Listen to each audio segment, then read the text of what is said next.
फलटण शहरातील सर्व पायाभूत सुविधांच्या अंमलबजावणीसाठी आणि समस्यांसाठी माजी खासदार रणजितसिंह नाईक निंबाळकर आणि आमदार सचिन पाटील यांच्या समवेत शहरातील सर्व नागरिकांनी पायी दौरा सुरू केला आहे। आजचा पायी दौरा चालू असताना नागरिकांच्या समोर व्यक्त होताना दोघांनीही आपले विचार शहराच्या सर्वांगीण विकासाबाबत असणारे व्यक्त केले। यावेळी त्यांनी नागरिकांनी आणि फलटण नगरपालिका प्रशासनाचे अधिकारी आणि कर्मचाऱ्यांनी फलटण शहर स्वच्छ आणि सुंदर बनवण्यासाठी सर्वांनी सहकार्य करणे अपेक्षित आहे असे सांगितले। यासाठी लागणारा निधी आम्ही कदापिही कमी पडू देणार नाही। या सर्व सोयी सुविधांची अंमलबजावणी आम्ही शहरातील उच्चभ्रू वस्ती असेल, दलित वस्ती असेल, मागासवर्गीय वस्ती असेल, त्या सर्वांनाच समान न्याय हक्काने सर्व सुविधा देण्यासाठी आम्ही कटिबद्ध आहोत असे सांगितले। माझ्यावर फलटण शहरातील नागरिकांनी जो विश्वास व्यक्त केला आहे त्याबाबत सामाजिक बांधिलकी म्हणून फलटण शहर हे महाराष्ट्राच्या उंबरठ्यावर एक स्वच्छ आणि सुंदर शहर म्हणून ओळख निर्माण करून देण्यासाठी मी सदैव कार्यरत असणार आहे असे प्रतिपादन देखील केले। आज 3 नंबरमध्ये आपण फिरतोय 7 नंबर 2 मध्ये 7 नंबर मधल्या ज्या जुन्या इमारती व्यायामशाळा असतात त्याची दुरावस्था झालेली पाहिली ते चांगलं करण्यासाठी आपण शिवसाहेबांना सांगितलेलं आहे। त्याचबरोबर तिथल्या ज्या समस्या होत्या गटर रस्त्यावरून वाहते, चेंबर फुटलेले आहेत बऱ्याच ठिकाणी असं रस्त्यावरून पाणी वाहतंय। आरोग्याच्या व्यवस्थेचा विषय घेऊन ते लवकरात लवकर कंप्लीट करण्याच्या सूचना आपण प्रशासनाला दिलेल्या आहेत। नगरपालिकेचा तसंच आता आपण 2 नंबरमध्ये आपण फिरलो, बऱ्याच ठिकाणी पाणी पाझरते कुठं ते सुद्धा कशा पद्धतीनं आपल्याला चांगल्या पद्धतीनं त्याला ड्रेनेज सिस्टीम काढून समाज मंदिराच्या कारण ते पाणी पिण्याच्या पाण्यामध्ये मिक्स होतं आहे। त्याच्यासाठी एक व्यवस्था त्याला करून त्याची ड्रेनेजची व्यवस्था करून ते पाणी कसं बाहेर आपल्याला काढता येईल त्याच्याविषयी पण आपली चर्चा झाली। ते पूर्ण करण्यासाठी आपण शिवसाहेबांना त्या पद्धतीनं कल्पना दिलेली आहे। त्याचबरोबर जिथं चेंबर फुटलेले आहेत ते दुरुस्त करून घेणे। शहरात बऱ्याच ठिकाणी बऱ्याच अडचणी आहेत कारण बरेच वर्ष ज्यांच्याकडं आपण फलटण शहराने आणि तालुक्याने सत्ता दिली होती त्या विरोधकाच्या हातून बरंच काम राहिले ते बरेच आता फलटणची घाण काढून नवीन सुंदर आणि स्वच्छ शहर आपण बनवायचा हाती घेतलेला आहे आणि त्या पद्धतीनं आपली वाटचाल चालू आहे। तर आपलं सर्वांचं सहकार्य माजी खासदार रणजितसिंह नाईक निंबाळकर यांच्या प्रयत्नातून आणि सर्वच आपले आजी माजी चालू भावी सगळेच नगरसेवक यांच्या माध्यमातून आपण सगळीकडे दौरा करून फलटण शहर चांगल्या पद्धतीनं कसं बनवता येईल याच्यासाठी आपण प्रयत्न करतोय आणि त्याच पद्धतीनं ते शहर चांगलं बनवू। व्यापाऱ्यांच्या काही समस्या होत्या त्याही जाणून घेतल्या, त्याही आपण येणाऱ्या काळामध्ये दुरुस्ती करून त्याही त्यांच्या ज्या काही अडचणी आहेत त्या दूर करण्याचं आपण त्यांना आश्वासन दिलं। नमस्कार। फलटण शहरातला पायी दौऱ्याचा आज दुसरा दिवस आहे। पाचपती चौकापासून चालू झालेला दौरा हा कुंभारटेक, मेटकरी गल्ली, रेववारपेठ, उघडा मारुती मंदिर, सुपर मार्केट, त्याच्यानंतर सरकारी दवाखाना करत संपूर्ण हा 2 नंबरचा हायवे टच भाग फिरून आपण या ठिकाणी 2 आणि 3च्या मध्यवर्ती असणाऱ्या रोडवर या ठिकाणी येऊन थांबलेले आहे। शहराची अवस्था बघताना अतिशय दुःख होत आहे की आपल्या शहरामधली लोक ना अत्याधुनिक सुविधा तर राहिल्या बाजूला पण प्यायच्या पाण्याला मध्ये गटाराचे पाणी मिक्स होते, प्यायचं पाणी ते काही ठिकाणी येत नाही, गटारही घरात येत आहेत। आणि मी नगरपालिका प्रशासन जे आता नवीन CEO आलेले त्यांचंही मी अभिनंदन करेन की गेले 2 दिवस त्यांनी सातत्याने वेळ देत पॉझिटिव्ह मार्गाने नगरपालिका पुढं न्यायचा प्रयत्न केला।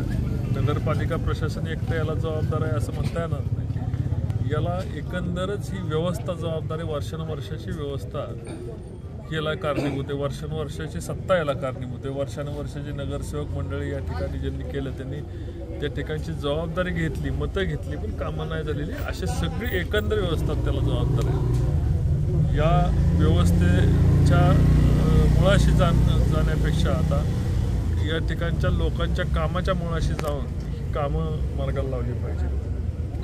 शहराला कॅलिफोर्निया आणि सिंगापूर बनवण्याच्या आधी आपल्याला आपले पाय गटारातनं बाहेर नाही काढायची ही सगळ्यात मोठं चॅलेंज आज सगळं आमच्यासमोर आलेलं आहे। आणि निश्चितपणे मी फलटण शहराला शब्द देतोय की फलटण शहराचे पाय जे गटारात आणि खत्यारात आहेत ते चांगल्या भूमीवर आणण्याचं काम पहिल्या प्राथमिक ताकदीने आपण पार पाडणार आहोत। त्यासाठी जे योगदान, जे श्रमदान, जे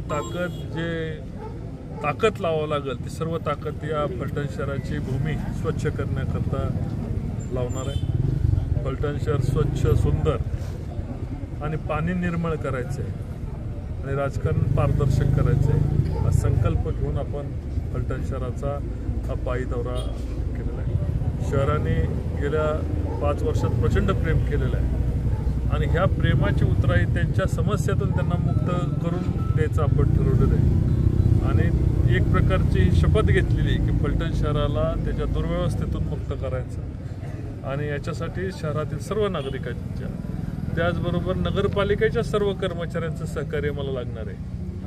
नगरपालिकेचे गेले 3 दिवस झाले कर्मचाऱ्यांनी मला अहोरात्र सहकार्य केलेलं आहे। फलटण शहरामध्ये मोठ्या प्रमाणावर कचऱ्याचं विल्हेवाट करायचं आणि याच्यासाठी शहरातील सर्व नागरिकांच्या, त्याचबरोबर नगरपालिकेच्या सर्व कर्मचाऱ्यांचं सहकार्य मला लागणार आहे।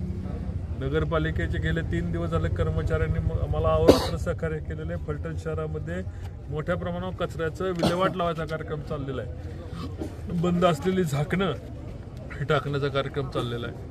फलटण शहरातला नगरपालिकेचा कर्मचारी गेले या आठवड्यापासून कात टाकून काम करतोय आणि दिवस रात्र काम करतोय। पाणी पुरवठापासून स्वच्छतेकडे सगळ्यांनी योगदान दिलेलं आहे। नगरपालिकेच्या कर्मचाऱ्यांना मला विनंती करायची, मला राजकारण म्हणून आपल्याला जबाबदारी म्हणून मतनिधीत म्हणून यापेक्षा आपलं सगळ्यांचं शहर आहे, तुमचं माझं शहर आहे आणि तुमच्या योगदानाचा नक्की आम्ही कदर करू। तुम्ही शहर स्वच्छ करण्याला, शहराच्या अडचणी दुरुस्त करायला तुमची ताकद आम्हाला द्या। लागणारा पैसा आणण्याची जबाबदारी आमदार साहेबांनी मी एकत्र मिळून जबाबदारी घेतो की फलटण शहराला पैसा कमी पडणार नाही आणि जो लागेल तो पैसा, जो लागेल तो निधी या शहरासाठी उपलब्ध करून द्यायचे।